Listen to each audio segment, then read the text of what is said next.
네, 오늘 말씀의 제목은 하나님 나라의 교훈입니다. 오늘 봉독한 말씀 속에서 예수님께서 하나님의 나라를 무엇으로 비교할까? 이 하나님의 나라의 비유를 말씀하시고 교훈하시는데, 그런데 그러므로라고 시작하죠. 그러므로라고 하는 것은 이 앞에 있는 사건과 연결되어지는 겁니다. 앞에 있는 사건은 예수님께서 그 안식일에 회당에서 치유 사역을 하시는 것인데, 그 안식일에 이 치유 사건과 또 하나님 나라가 어떻게 연결되어지는지 우리가 함께 생각해야 될 것 같습니다. 좀 더 큰 맥락을 다시 한번 말씀드리면, 이제 12장부터 13장 9절까지 제자들에게 주시는 교훈의 말씀이고, 그 교훈의 주제는 심판, 종말을 준비하라, 깨어 준비하라. 준비하지 않으면은 이제 심판을 받을 것을 말씀하시죠. 그러다 보니까 상당히 좀 이 하나님의 나라에 대해서, 종말에 대해서 이 심판, 무서운 것만, 부정적인 것만 생각하게 되는데, 오늘 말씀 속에서는 좀 더 긍정적인 또 구원에 대해서, 이 하나님의 나라가 심판만 있는 것이 아니라 이 구원의 시대, 또 우리에게 안식을 주시는 구원의 시대가 도래하고 있다는 것을 말씀하십니다. 그래서 이 예수 그리스도의 사역으로 이루어지는 그 하나님의 나라의 긍정적인 측면을 우리가 오늘 말씀 속에서 보게 됩니다. 오늘 봉독한 말씀 앞서서 이제 10절로 17절에서는 말씀드린 것처럼 안식일에 치유하시는 사건이 나오는데, 이 사건을 통해서 우리 예수님은 우리에게 이 참된 안식에 대하여서 어떤 것이 참된 안식인지, 또 우리가 안식을 얻는 것이 어떤 의미가, 하나님 나라와 어떤 관계가 있는 건지를 말씀해 주십니다.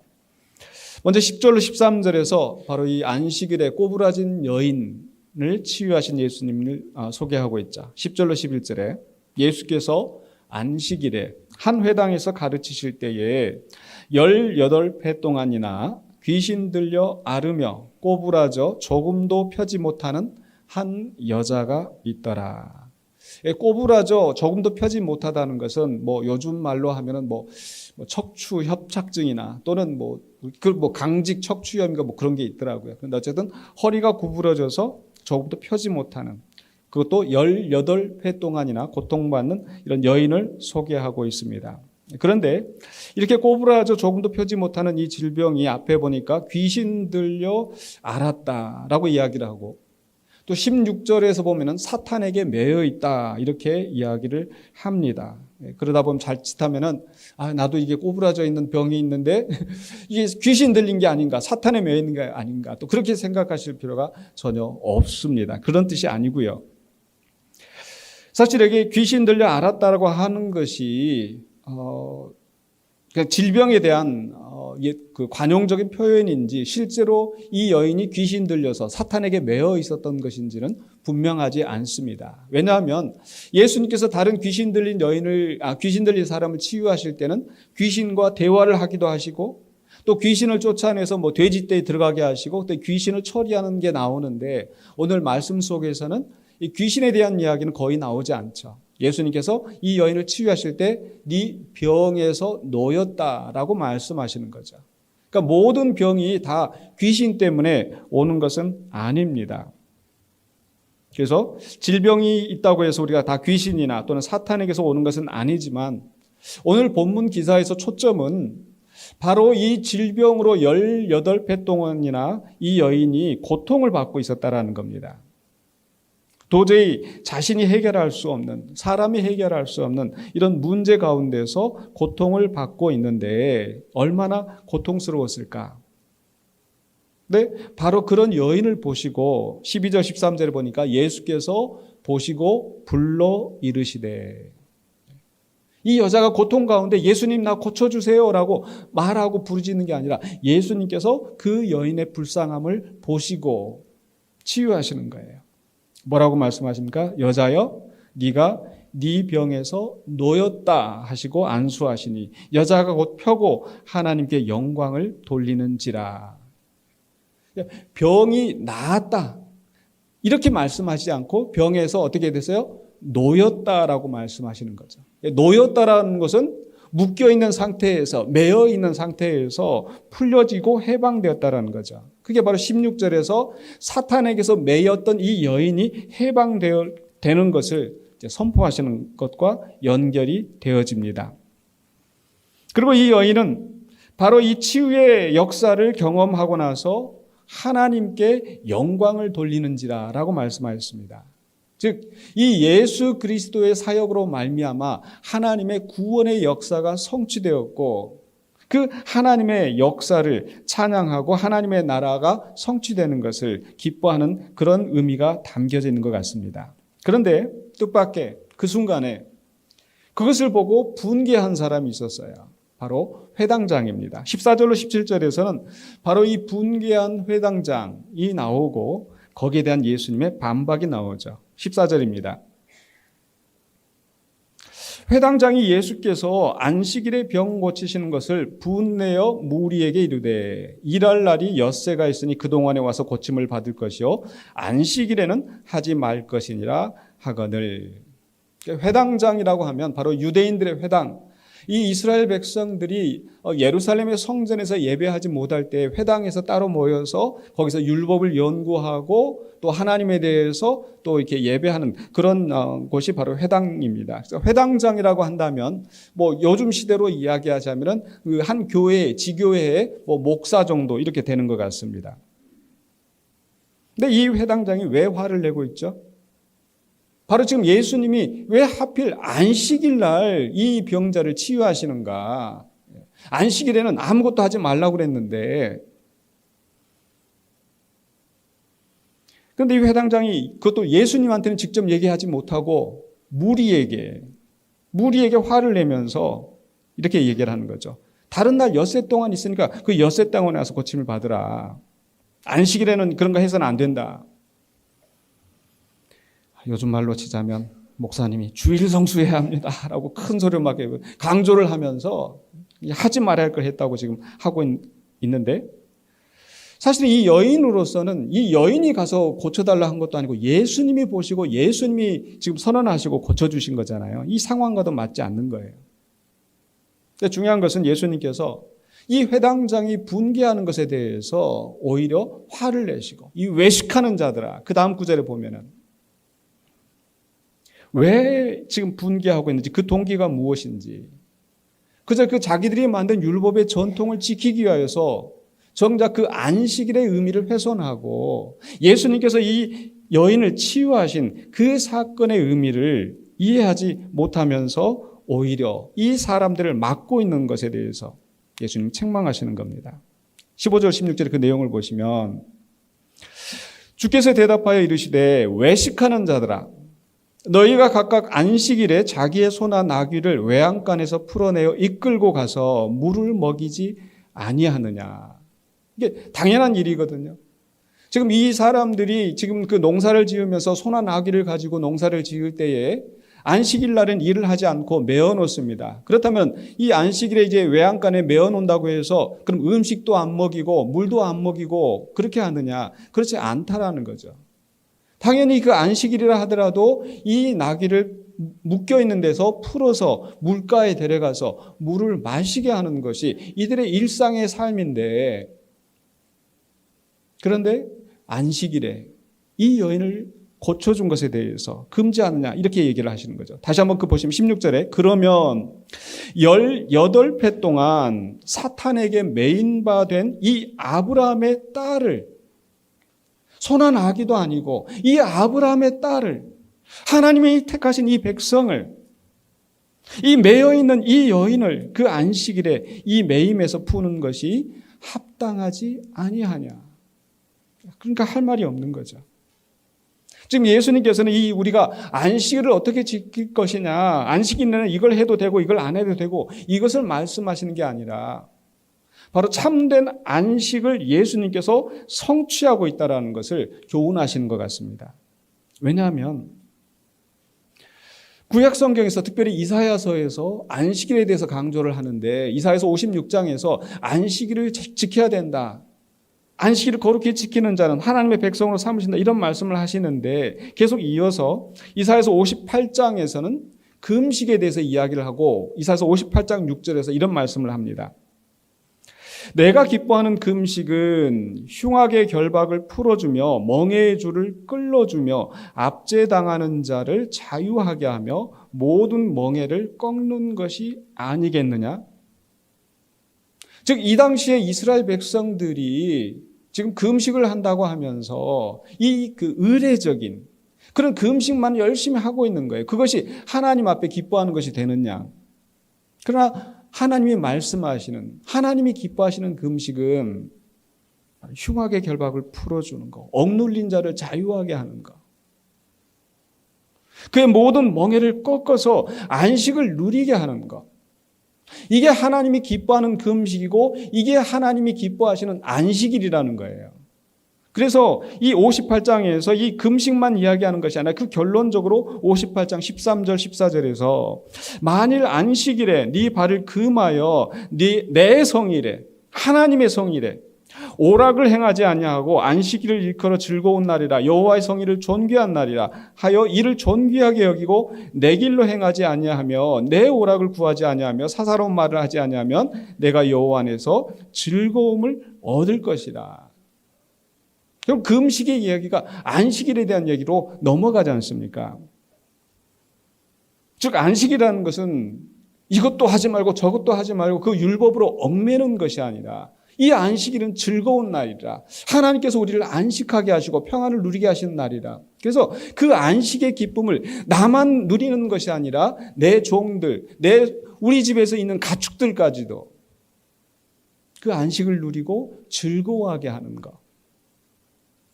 그게 참 안식이고 참 하나님이 기뻐하시는 금식이라는 거죠. 그런데 사람들은 그런 하나님이 안식일을 주신 이유를 생각하지 아니하고 그저 의례적으로 내가 금식을 하고 내가 안식일을 지키고 이렇게 함으로써 내가 하나님을 기쁘게 하고 그래서 내가 뭔가를 하나님으로부터 얻어내는 것처럼 그렇게 한다는 거죠. 그러면서 정작 삶 속에서 종들을 억압하고 때리고 그게 지금 이사야서 56장에서 58장까지 계속 하시는 말씀입니다. 아니 이사야서 전체 안에서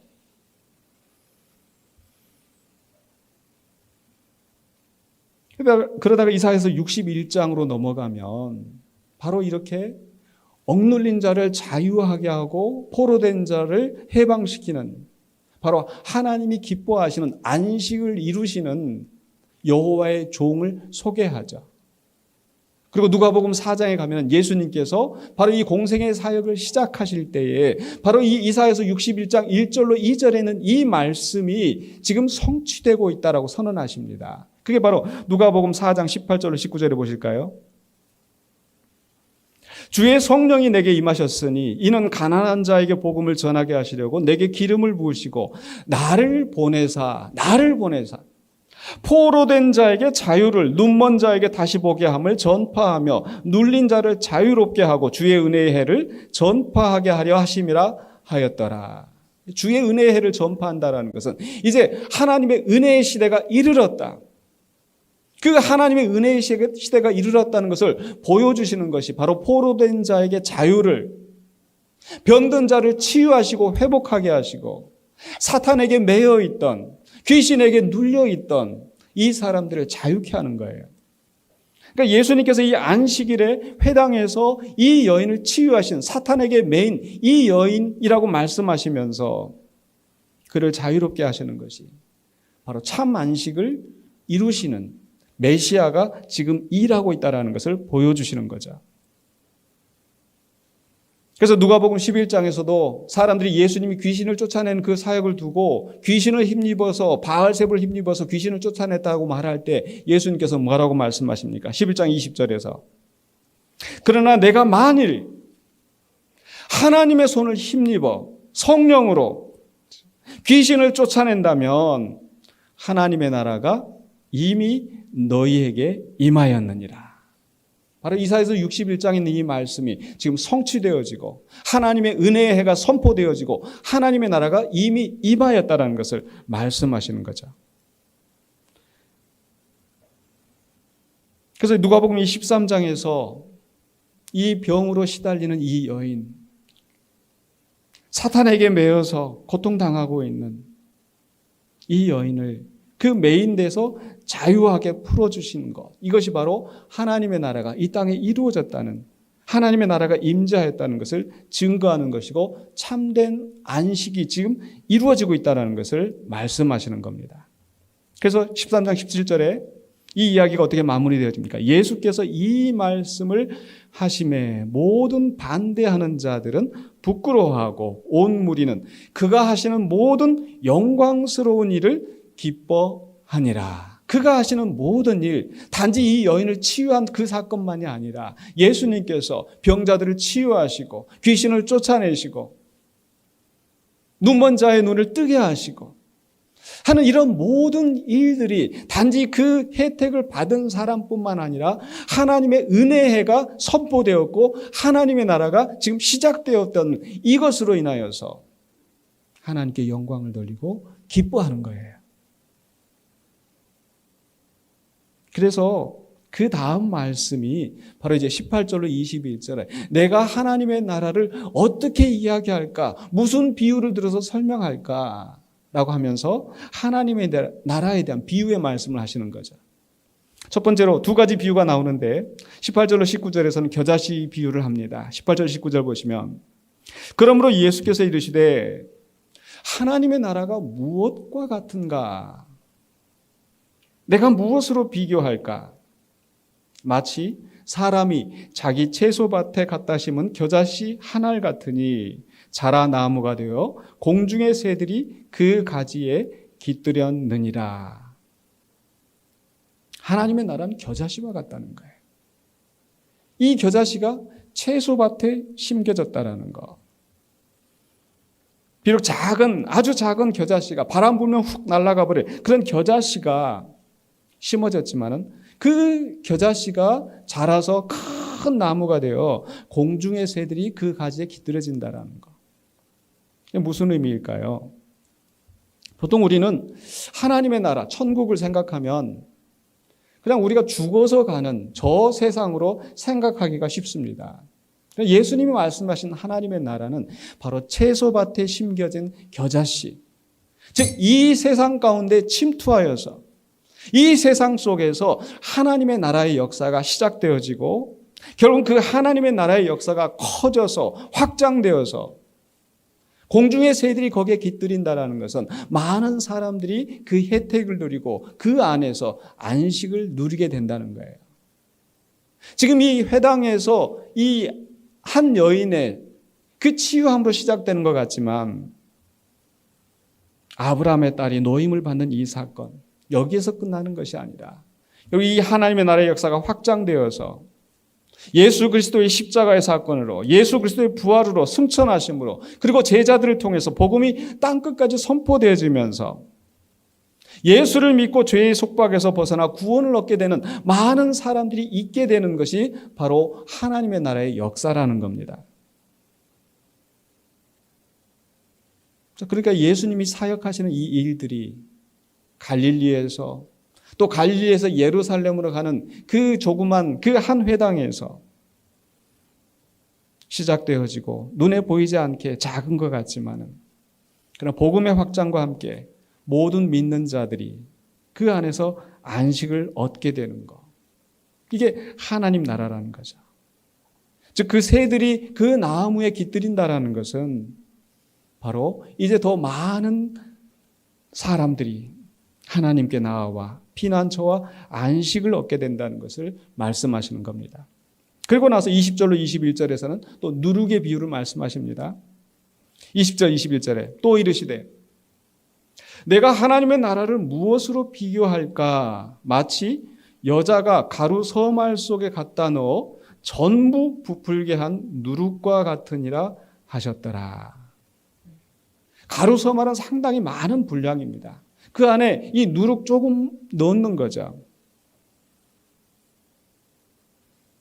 그런데 이 반죽이 가루가 전부 부풀게 되어질 때 거기에 야 여기는 누룩이니까 떼어내고 이게 반죽만 내가 먹는다 이렇게 하지 않잖아요. 결국은 그 누룩이 그 안에서 온 가루를 부풀게 하고 변화시키는 거.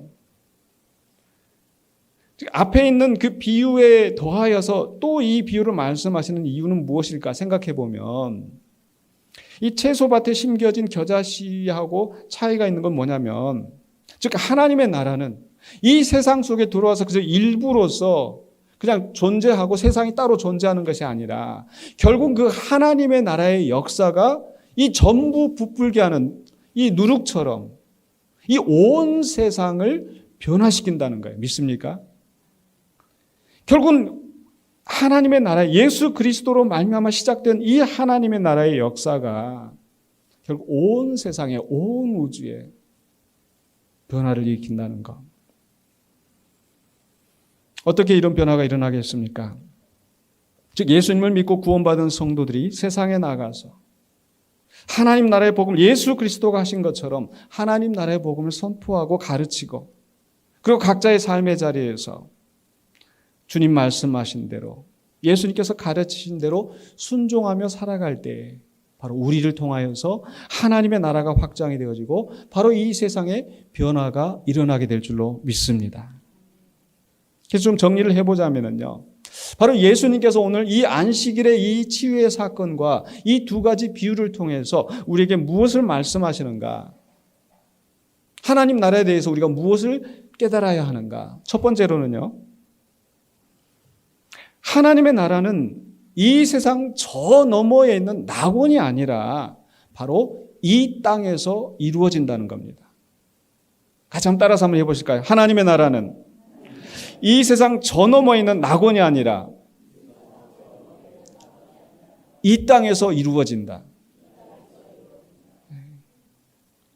우리는 그냥 하나님의 나라가 저 죽어서 우리 영혼이 가는 저 천국, 저 세상, 낙원 이렇게 많이 생각하는데 그게 아니라는 거예요. 하나님의 나라는 이 땅에서 이루어집니다. 우리가 주기도문에서 뭐라고 기도를 해요? 나라가 임하시오며 뜻이 하늘에서 이루어진 것 같이 땅에서도 이루어지다. 이게 하나님 나라가 완성되는 겁니다.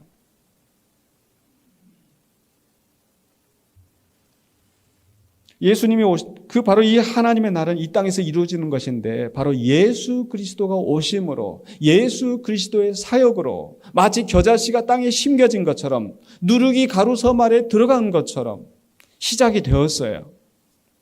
예수님이 오시기 전에는 세상의 공중 권세 잡은 자 사탄이 그 권세를 잡고 우리는 그 안에서 사탄에 매여서 죄의 종로로 타면서 사망의 저주 아래서 온갖 고통을 겪으면서 어둠 속에서 살아가고 있었습니다. 그러나 예수님이 오셔서 사탄을 결박하시고 또 예수님이 십자가에 못 박혀 죽으시고 하나님께 순종하심으로써 우리의 죄값을 치르셨고 우리를 의롭게 하시고 그래서 우리를 죄와 사망의 권세에서 의와 생명의 나라로 옮기셨다는 거예요. 그러니까 우리가 예수를 믿어서 그냥 그 하나님의 나라에 들어가는 천국에 들어가는 우리의 영은 천국에 들어간 것이 아니라 이미 우리는 죄와 사망의 매임에서 놓여졌다라는 거. 왜냐하면 그게 바로 하나님께서 그 독생자를 보내신 뜻이기 때문에 우리가 잘 아는 말씀 요한복음 3장 16절에 뭐라고 말씀합니까? 하나님이 세상을 이처럼 사랑하사 독생자를 주셨으니 그 다음에 뭐라고 말씀하세요? 이는 저를 믿는 자마다 멸망하지 않고 영생을 얻게 하려 하십니다.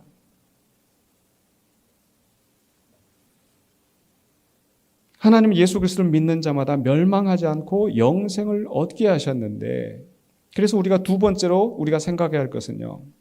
두 번째로 구원은 바로 이 사람이 죽은 다음에 그 영혼만 천국에 들어가 사는 것이 아니다. 다시 한번 또 따라서 해보실까요? 구원은 사람이 죽은 다음에 그 영혼만 천국에 들어가 사는 것이 아니다. 우리는 예수를 믿음으로 말미암아 이미 새 생명을 영생을 얻은 자입니다. 아멘이십니까? 그래서 이 영생을 얻은 자로서 이제는 그리스도의 통치 아래 하나님의 나라의 백성으로서 살아가는 것이고 사도 바울이 빌립보서 3장에서 말씀한 것처럼 우리의 시민권은 어디에 있다? 하늘에 있다. 하늘의 시민으로서 하나님 나라의 백성으로서 구원 얻은 자로서 살아가는 거예요. 여러분 구원 받으셨습니까? 아멘. 여러분 거듭나셨어요? 아멘. 구원 받았으니까 좀 컸는데 거듭나셨습니까? 이게 작아지는 거예요. 근데 보통 우리가 이 질문을 한 다음에 그 구원의 확신을 이야기할 때 또 그 다음에 그 듣는 질문, 또 하는 질문이 있죠. 오늘 죽어도 천국에 갈 수 있습니까? 아멘.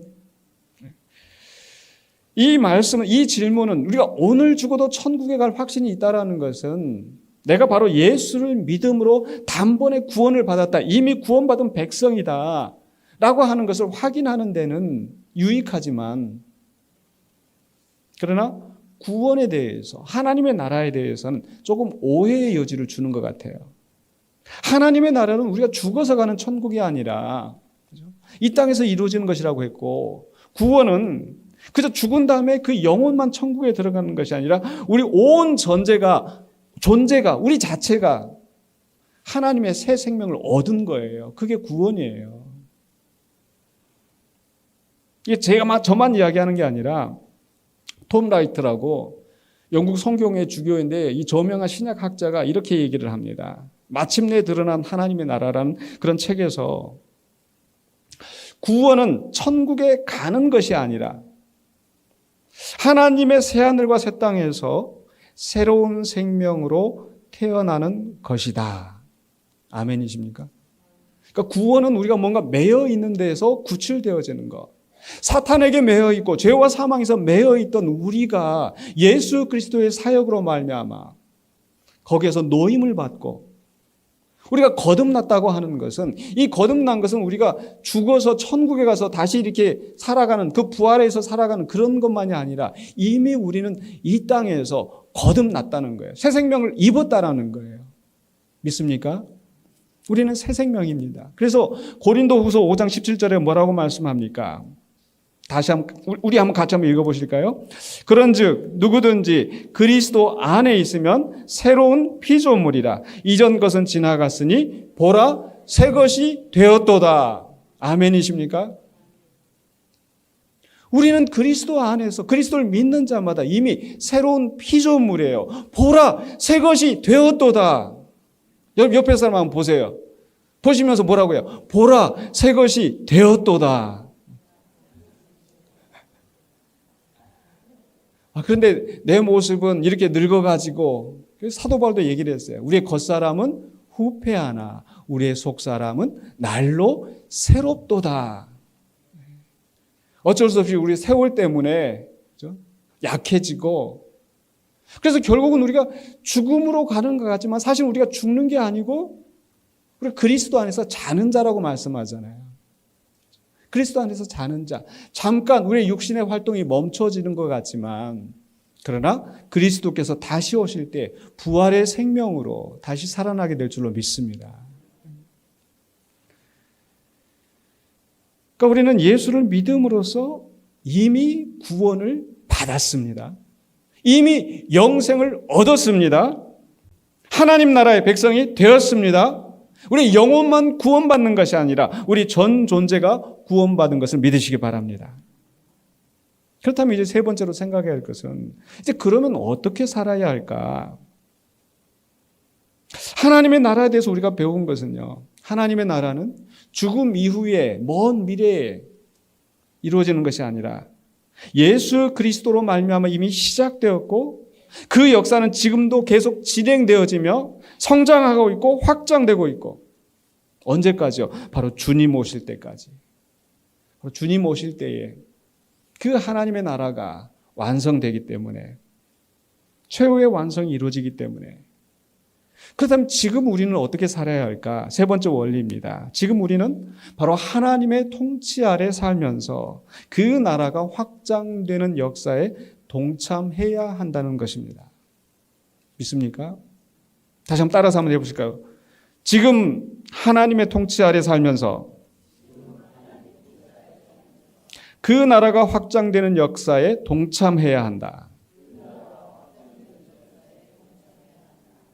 우리는 하나님 나라 안에서 살고 있어요. 하나님 나라의 시민권자로서 살고 있습니다. 그래서 하나님 나라의 백성으로 하나님의 통치 아래 살아가야 되는 거예요. 바로 예수님께서 우리를 사탄의 매임에서 노연하게 하시고 영원한 안식을 주셨기 때문에 더 이상 우리는 사탄에 매여 죄의 종노릇하며 사는 것이 아니라 이제는 의의 종으로, 하나님의 종으로 살아가야 되는 것입니다. 마치 우리나라가 일본의 식민지 아래에 있을 때는 일본의 법을 따르고 일본 말을 하면서 어쩔 수 없이, 그렇죠? 일본 문화대로 일본의 세금을 내고 그렇게 살았지만, 그러나 우리나라가 해방되고 나서는 더 이상 그게 일본식대로 일본이란 나라에 순종하며 사는 것이 아니라 대한민국 국민으로서 대한민국의 세금을 내고 대한민국의 법을 지키면서 또 대한민국을 위하여서 사는 것. 마찬가지로 우리는 이제 사탄의 나라에 사는 것이 아니라 하나님의 나라에 살고 있기 때문에 하나님 나라의 백성으로 하나님 나라의 법을 지키면서 살아가는 거예요. 그것을 골로새서 3장 1절로 2절에서 바울은 이렇게 말씀하십니다. 그러므로 너희가 그리스도와 함께 다시 살리심을 받았으면, 이미 우리는 살리심을 받았어요. 새 생명을 얻었어요. 살리심을 받았으면 위의 것을 찾으라. 거기는 그리스도께서 하나님 우편에 앉아 계십니다. 그리스도가 지금 하나님 우편에서 통치하고 있으시다는 거예요. 바로 이 세상을. 그렇기 때문에 위의 것을 생각하고 땅의 것을 생각하지 말라. 땅의 것을 생각하지 말라는 것은 이 세상의 삶은 아무것도 아니다. 네가 다니는 직장, 네가 있는 가정, 이거 생각하지 말고 그냥 하늘만 바라보면서 살아가라. 이런 뜻이 아니고, 세속적인 욕심을 따라서 여전히 사탄에 매여서 전전긍긍하면서 죄의 종으로 살지 말라는 의미인 거죠. 그래서 골로새 3장 5절에 그 다음 구절에 이렇게 말씀하시는 거예요. 3장 5절에 그러므로 땅에 있는 지체를 죽이라. 곧 음란과 부정과 사욕과 악한 정욕과 탐심이니 탐심은 우상 숭배니라.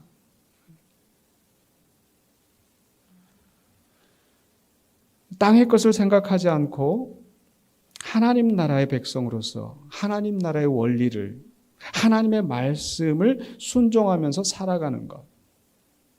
우리의 가정에서, 우리의 직장에서, 내가 만나는 친구들과 그 속에서 우리가 하나님의 나라를 살아가는 겁니다. 또 이렇게 하나님의 나라를 살아가는 것뿐만 아니라 바로 예수 그리스도가 하나님 나라의 복음을 선포하시고 제자들에게 그 예수 그리스도를 증거하라고 말씀하셨던 그 명령대로 우리는 하나님 나라의 복음을 선포하며, 즉 전도하며 살아가야 됩니다. 그래서 우리는 먼저 우리 자신들이 하나님 나라가 무엇이고 구원을 얻는다는 것이 무엇이고 이것을 잘 이해해야 될 필요가 있어요. 이렇게 우리가 하나님 나라의 복음을 전도하고 그 나라의 원리대로 살아갈 때 바로 우리를 통해서 하나님 나라가 확장되는 것을 믿습니다. 물론 이렇게 우리가 인간의 노력으로 열심히 살아가 보면 하나님 나라가 이제 완성이 된다는 그런 뜻이 아니라, 왜냐하면 그 최후의 완성은 누구를 통해서 이루어진다고요? 예수 그리스도가 다시 오실 때 세상의 모든 악한 권세를 완전히 멸하시고 요한계시록에 있는 말씀처럼 사단을 완전히 결박하여서 제거하실 때에 그 하나님 나라의 역사가 이루어질 줄로 믿습니다. 그러나 그것은 반드시 먼 미래의 이야기가 아니라 지금 하나님의 나라의 역사가 진행되고 있다는 것을 믿으시기 바랍니다. 마치 겨자씨가 자라서 큰 나무를 이루는 것처럼, 가루 섬 아래 푸른 그 누룩이 가루 전부를 부풀게 하는 것처럼 그 확장되는 역사가 진행되고 있다는 것. 그렇기 때문에 우리는 바로 우리 주님 오시는 그날까지 우리 주 예수님이 속히 오시기를 소망하고 기대하면서, 그리고 우리의 삶의 자리에서, 우리의 가정에서, 직장에서, 우리가 사는 지역사회에서, 우리가 함께하는 이 신앙 공동체 안에서 지난주 우리가 나눈 말씀처럼 정의와 공의의 열매를 기다리시는 그 하나님의 뜻대로 정의를 이루고, 또 오늘 우리 전옥 집사님 기도하시는 것처럼 우리가 살고 있는 이 환경의 문제, 전 세계에서 벌어지고 있는 그런 전쟁의 문제, 이런 것들이 속히 종식이 되어지고 바로 그 속에서 하나님의 나라가 이루어지도록 우리가 살아가야 될 줄로 믿습니다. 그것이 바로 하나님 나라의 역사에 동참하는 그런 성도의 삶일 줄로 믿습니다. 그래서 기도하면서 또 주의 말씀대로 순종하면서 그 역사에 동참하시는, 그래야 주님 앞에 그 나라가 완성되어질 때 영광의 모습으로 설 수 있는 우리 모두가 되시기를 주의 이름으로 간절히 축원합니다. 기도하겠습니다. 거룩하신 아버지 하나님, 은혜를 감사합니다. 오늘 주님께서 우리에게 주시는 바로 하나님 나라의 교훈을 통하여서 우리가 사탄에게서 매여 있던 우리가 예수 그리스도로 말미암아 노임을 받고 하나님 나라의 백성으로 살게 된 것을 확신하게 되었습니다. 이제 또한 우리가 하나님 나라의 백성으로서 이 땅에서 하나님의 나라를 실현하며 하나님 나라의 역사에 동참하며 주의 뜻을 이루어간 신실한 주의 백성이 되기를 원합니다. 우리는 연약하고 부족합니다. 성령께서 붙잡아 주시고 말씀으로 교훈하여 주시고 주의 뜻대로 살아가는 우리 모두가 되게 하여 주시옵소서. 예수 그리스도 이름으로 기도하옵나이다. 아멘.